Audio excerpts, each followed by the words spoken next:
1947 میں آزادی ملی تو برطانوی رائل ایئر فورس سے انڈیا کو 338 طیارے ملے۔ پاکستان کی فضائیہ کو 32 ڈکوٹا طیارے ملنا تھے لیکن صرف 4 ملے۔ 35 ٹیمپسٹ کا وعدہ تھا، 16 ملے۔ 16 ٹائیگر موت کی بجائے 7 ملے۔ حصے کے 29 ہاورڈ اور 10 آسٹر میں سے ایک بھی نہ دیا گیا۔ رسال پور میں رائل پاکستان ایئر فورس تب پاکستان ایئر فورس کا یہی نام تھا۔ کالج کے افتتاح کے موقع پر پاکستان کے پہلے گورنر جنرل محمد علی جناح نے کہا، ایک مضبوط فضائیہ کے بغیر ملک کسی بھی جارے کے رحم و کرم پر ہوتا ہے۔ پاکستان کو اپنی فضائیہ کو جلد از جلد تیار کرنا چاہیے۔ اسے ایک مؤثر فضائیہ ہونا چاہیے، کسی سے بھی پیچھے نہیں۔ طیاروں کی تعداد تو آہستہ آہستہ بڑھنے لگی لیکن انہیں اڑانے اور دیکھ بھال سے متعلق عملے کی شدید کمی تھی۔ ایک گلوگوسکی نے اپنی کتاب میں لکھا ہے کہ ہوا بازی اور تکنیکی عملے کی شدید کمی کو فوری طور پر پورا کرنے کی ضرورت تھی، خاص طور پر انڈیا کے ساتھ تنازع کی شدت کو دیکھتے ہوئے۔ برطانوی افسران کے ساتھ ان کا تجربہ حوصلہ افزا نہیں تھا۔ اس کے علاوہ حال ہی میں قائم ہونے والی پاکستانی ریاست کے لیے رائل ایئر فورس کے افسروں اور سپاہیوں کی دیکھ بھال پر بہت اخراجات اٹھ رہے تھے۔ روایتی طور پر برطانوی افسروں کو مقامی باشندوں سے بہتر تنخواہ ملتی تھی، اس لیے انہیں پاکستان میں رہنے کی ترغیب کے لیے وہی تنخواہ دینا پڑی جو وہ پہلے لیتے تھے۔ پولش افسران کی بھرتی کا عمل۔ پاکستان نے لندن میں اپنے ہائی کمیشن کے ذریعے پائلٹس کی بھرتی کے لیے اشتہار دیا۔ ایئر وائس مارشل محمد اختر کے مطابق دوسری عالمی جنگ میں حصہ لینے والے سابق فوجیوں کی جانب سے درخواستیں دینے کی توقع تھی۔ پولش فضائیہ کے اہلکاروں کو ان کی کامیابیوں کی وجہ سے جانا اور مانا جاتا تھا۔ یہ اہلکار برطانیہ میں تھے۔ ایئر کموڈر کمال احمد اور 2 رکنی ٹیم کا حصہ تھے جس نے درخواستوں کی جانچ کے بعد حتمی انتخاب کرنا تھا۔ 45 بعض روایات کے مطابق 30 پولش افسران اور جوانوں نے رائل ایئر فورس میں شمولیت اختیار کی۔ 1956 میں پاکستان جمہوریہ بنا تو رائل کا لفظ ہٹا دیا گیا۔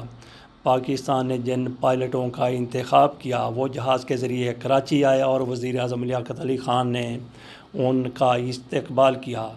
ایس ایم حالی نے لکھا ہے کہ پاکستان نے انہیں زیادہ تنخواہ کے ساتھ 3 سال کے معاہدے کی پیشکش کی۔ گلوگوسکی کے مطابق رائل پاکستان ایئر فورس میں تنخواہ برطانوی پاؤنڈ میں دی جاتی تھی۔ 1948 میں 1 پاؤنڈ سٹرلنگ 13.33 پاکستانی روپے کا تھا۔ ہینرک فرانزک جو امریکہ میں مستقل طور پر آباد ہو گئے تھے نے تنخواہ کو فیاضانہ بتایا تھا۔ پولش اہلکاروں میں سے کچھ نے رائل پاکستان ایئر فورس میں بہت ذمہ دارانہ عہدے حاصل کیے۔ ان میں زیادہ تر افسروں نے اپنے 3 سالہ معاہدوں کی میعاد ختم ہونے کے بعد پاکستان چھوڑ دیا اور امریکہ، آسٹریلیا اور برطانیہ چلے گئے۔ اس دوران کراچی میں پرواز کے حادثات میں 2 پائلٹ اپنی جان سے بھی گئے۔ کچھ اورینٹ ایئر ویز میں شامل ہوئے جو بعد میں PIA Pakistan international airlines بن گئی۔ تورووچ جن کی خدمات صرف پاکستان فضائیہ تک ہی محدود نہ تھیں۔ پاکستان میں سب سے مشہور پولش افسر ولادیسلا تورووچ تھے۔ وہ 23 اپریل 1908 کو روس میں پیدا ہوئے۔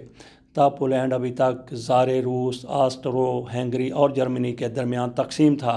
ان کے والد ٹرانس سائبیرین ریلوے کے تعمیر میں شامل تھے جو یورپ کو بحر الکاہل سے جوڑتی تھی۔ جب ان کا خاندان سوویت روس سے فرار ہو کر پولینڈ گیا تو وہ نوعمر تھے۔ وہ پرواز کے بارے میں پرجوش تھے۔ انہوں نے وارسا پولی ٹیکنک میں ایروناٹیکل انجینئرنگ کی تعلیم حاصل کی۔ وہ فلائنگ کلب میں تھے کہ ان کی ملاقات گلائیڈنگ کی شوقین زوفیا سزکیسا سے ہوئی۔ ان دونوں کی شادی 11 نومبر 1939 کو ہوئی۔ ایس ایم ہیل کے مطابق 1948 میں پاکستان آنے کے بعد تورووچ نے کراچی میں ٹیکنیکل انسٹیٹیوٹ قائم کیا اور پاکستان ایئر فورس اکیڈمی میں پڑھایا۔ 1952 میں انہیں ونگ کمانڈر کے عہدے پر ترقی دی گئی۔ 1959 میں گروپ کیپٹن کے عہدے پر فائز ہوئے جبکہ 1960 میں PAF کی مینٹیننس برانچ کے انچارج ایئر کموڈر اور assistant chief of air staff بنے۔ انڈیا کے ساتھ جنگ کے دوران امریکہ سے اسپیئر پارٹس کی سپلائی بند کر دی گئی تھی۔ ایسے میں تورووچ نے اس بات کو یقینی بنایا کہ طیاروں کی تیاری جاری رہے اور مقامی اشیاء کو مصنوعات کو استعمال کیا جائے۔ وہ پی ایف میں کالج آف ایروناٹکس کے سرخیل ہیں۔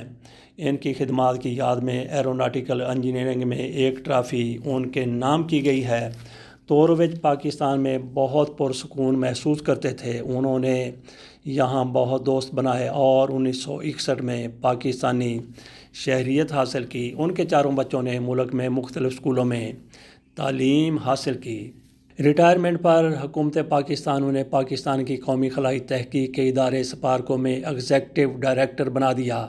انہوں نے نوبل انعام یافتہ ڈاکٹر عبدالسلام کے ساتھ مل کر کامیابی سے صدر ایوب خان کو پاکستان جیسے ترقی پذیر ملک کے لیے خلائی پروگرام کی اہمیت کے بارے میں قائل کیا۔ دونوں نے امریکی حکومت کو راکٹ ٹیکنالوجی کے شعبے میں سرمایہ کاری اور پاکستان کے سائنسدانوں کی تربیت پر بھی آمادہ کیا۔ تورووچ نے سونمیانی سیٹلائٹ لانچ سینٹر کو اپ گریڈ کیا، flight test control command, launch pad control system اور سسٹم انجینئرنگ ڈویژن نصب کیا۔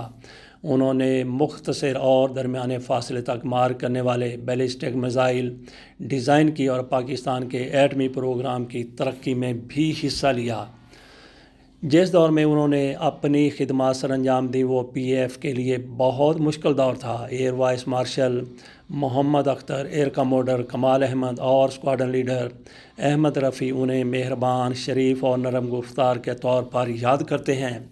ایئر وائس مارشل محمد اختر کے مطابق وہ غیر ملکی نہیں، ایک بڑے بھائی کی طرح تھے۔ پہلی چیز جس نے مجھے متاثر کیا اور جو مجھے بہت پیاری لگی وہ یہ تھی کہ تورووچ ایک سینئر افسر کی حیثیت سے اپنے کمرے میں کھانا کھا سکتے تھے، لیکن وہ ہمیشہ جونیئر پائلٹوں کے ساتھ کینٹین میں کھانا کھانے آتے تھے۔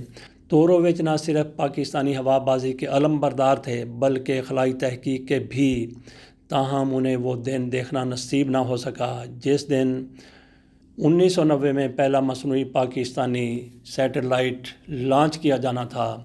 ان کی تمام کوششوں میں ان کی اہلیہ زوفیہ نے بھرپور تعاون کیا۔ گلائیڈنگ انسٹرکٹر کے طور پر پاکستان میں انہوں نے کراچی اور راولپنڈی میں تربیت دی۔ ہوا بازی میں کیریئر ختم ہونے کے بعد وہ کراچی میں امریکن اسکول میں ریاضی اور کیمسٹری پڑھانے میں مصروف ہو گئیں۔